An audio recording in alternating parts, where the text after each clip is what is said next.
सच।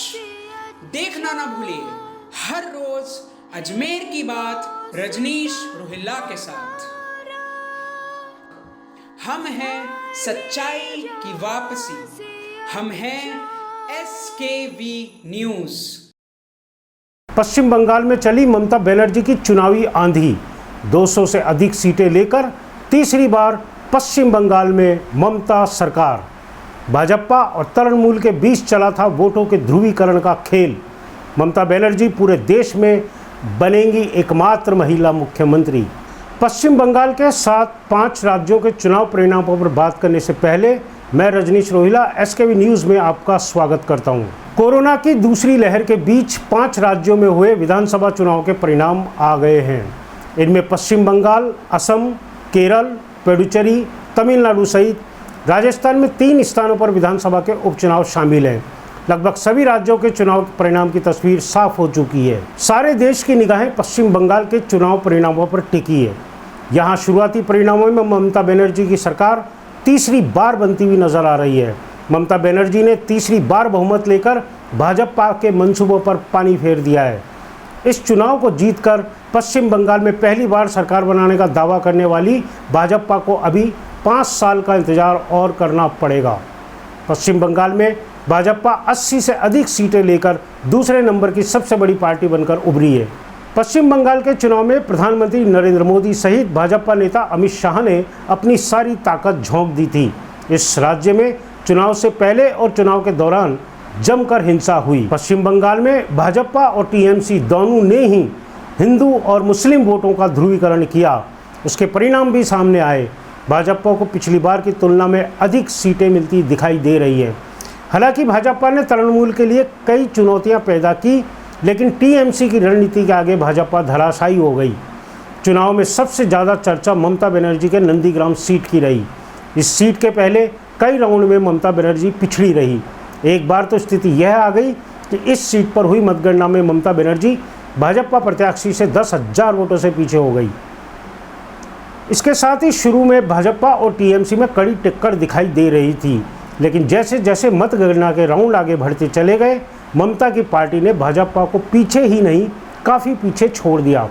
दोपहर होते होते पश्चिम बंगाल में ममता बनर्जी की सरकार बनाने का आंकड़ा साफ नजर आने लगा। ऐसी सूचना मिलते ही TMC के कार्यकर्ता कोरोना गाइडलाइन को ताक में रखकर सड़कों पर आकर जश्न मनाने में लग गए। इसमें कोई दो राय नहीं कि पश्चिम बंगाल में भाजपा को ममता दीदी से कड़ा झटका मिला है। भाजपा न सिर्फ हिंदू वोटों का ध्रुवीकरण करने में सफल रही, लेकिन उसे बंगाल में सरकार बनाने का मौका नहीं मिल सका। चुनाव के दौरान ममता बनर्जी भी भाजपा की तरह आक्रामक प्रचार करते नजर आई। एक और भाजपा ने हिंदू तो ममता ने मुस्लिम वोटों पर पूरा चुनाव केंद्रित कर दिया। पूरे चुनाव के दौरान दोनों ही दलों के नेताओं ने एक दूसरे पर जमकर राजनीतिक हमले किए। अब ममता बनर्जी तीसरी बार बंगाल में सरकार बनाने जा रही है। वहीं दूसरी ओर असम के चुनाव में भाजपा का कमल एक बार फिर से खिल गया। यहाँ भाजपा के प्रत्याशियों ने दूसरे दलों के प्रत्याशियों को हराकर एक बार फिर से भाजपा की सरकार बनाने का रास्ता खोल दिया है। असम में भाजपा की दूसरी बार सरकार बनेगी।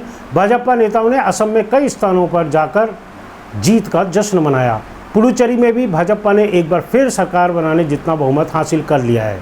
दक्षिण भारत के केरल और तमिलनाडु को छोड़कर बाकी सभी प्रदेशों में भाजपा अच्छा प्रदर्शन करते हुए सरकार बनाने की स्थिति में आ गई। अब बात कर लेते हैं राजस्थान में हुए उपचुनाव की। राजस्थान में 3 स्थानों पर विधानसभा का उपचुनाव हुआ था। इन 3 उपचुनाव में कांग्रेस ने 2 सीटें जीती। वहीं भाजपा को 1 सीट पर संतोष करना पड़ा।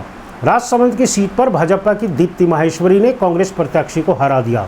उल्लेखनीय है कि दीप्ति माहेश्वरी भाजपा की प्रदेश नेता किरण माहेश्वरी की बेटी है। किरण माहेश्वरी वसुंधरा राजे सरकार में मंत्री भी रही थी।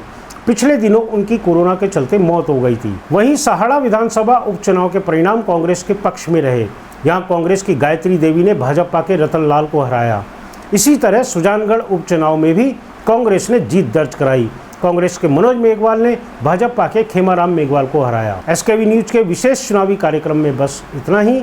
देखते रहिए मेरे साथ SKV न्यूज।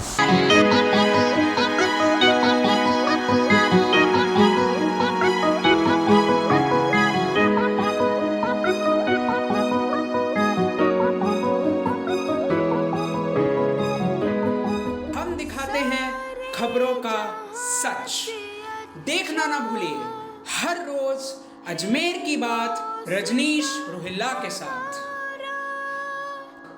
हम हैं सच्चाई की वापसी, हम हैं SKV न्यूज़।